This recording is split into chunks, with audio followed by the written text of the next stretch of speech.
Assalamualaikum warahmatullahi wabarakatuh. Salam guru penggerak. Saya Ratika Niasari, saya calon guru penggerak Angkatan 11 Kabupaten Tasikmalaya dari SDN 1 Cikalong, Kecamatan Cikalong, Kabupaten Tasikmalaya.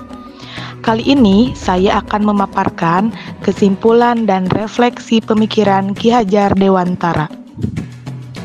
Hal yang saya percaya tentang murid dan pembelajaran di kelas sebelum mempelajari modul 1.1. Sebelum mempelajari modul 1.1, pembelajaran yang saya lakukan dalam pembelajaran, peran saya sebagai guru lebih dominan dibandingkan murid. Kemudian, KKM pun menjadi acuan dalam keberhasilan murid. Jadi, saya menganggap bahwa murid berhasil jika mencapai KKM. Ketuntasan dalam penyampaian materi pun lebih penting daripada memahami karakteristik murid. Dan hanya meminta murid untuk menghafal materi saja tanpa memperhatikan aspek-aspek yang lainnya. Hal yang berubah dari pemikiran atau perilaku saya setelah mempelajari modul ini yaitu setelah saya mempelajari modul 1.1 tentang pemikiran filosofis Ki Hajar Dewantara, saya menyadari bahwa apa yang saya pikirkan dan yang saya lakukan selama ini tidak tepat. Pembelajaran haruslah berpusat pada murid, di mana murid sebagai subjek pembelajaran. Murid diberi kebebasan berekspresi, mengemukakan pendapat, berkreasi, dan guru pun sebagai fasilitator dalam pembelajaran. Melakukan proses pembelajaran secara menyeluruh, baik itu dari aspek kognitif, afektif, psikomotor, spiritual, sosial, dan budaya murid. Menghargai setiap karakteristik murid, memberikan apresiasi dan motivasi dalam setiap pembelajaran.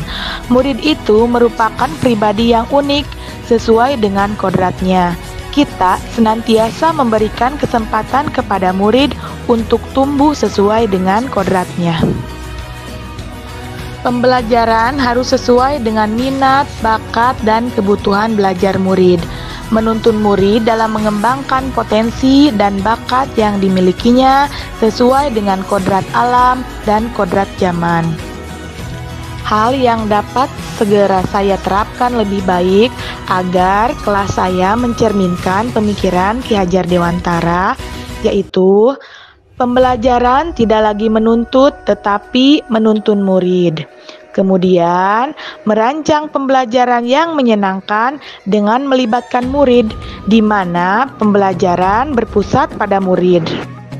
Selanjutnya, merencanakan konsep merdeka belajar, di mana murid bebas menentukan cara belajarnya sendiri dengan tetap berpacu pada kurikulum.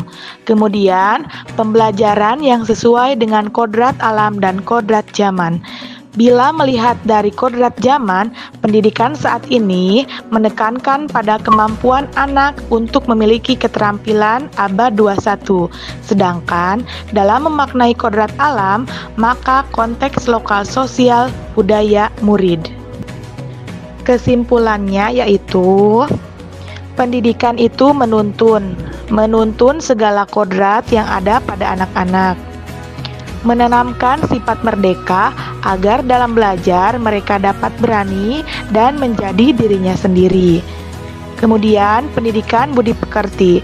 Budi pekerti melatih anak untuk memiliki kesadaran diri yang utuh untuk menjadi dirinya atau kemerdekaan diri dan kemerdekaan orang lain. Kodrat alam dan kodrat zaman. Pendidikan anak sejatinya menuntut anak mencapai kekuatan kodratnya sesuai dengan alam dan zamannya.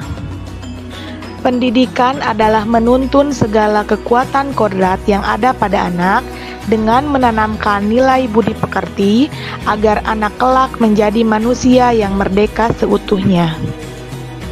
Sekian pemaparan kesimpulan dan refleksi modul 1.1. Salam guru penggerak.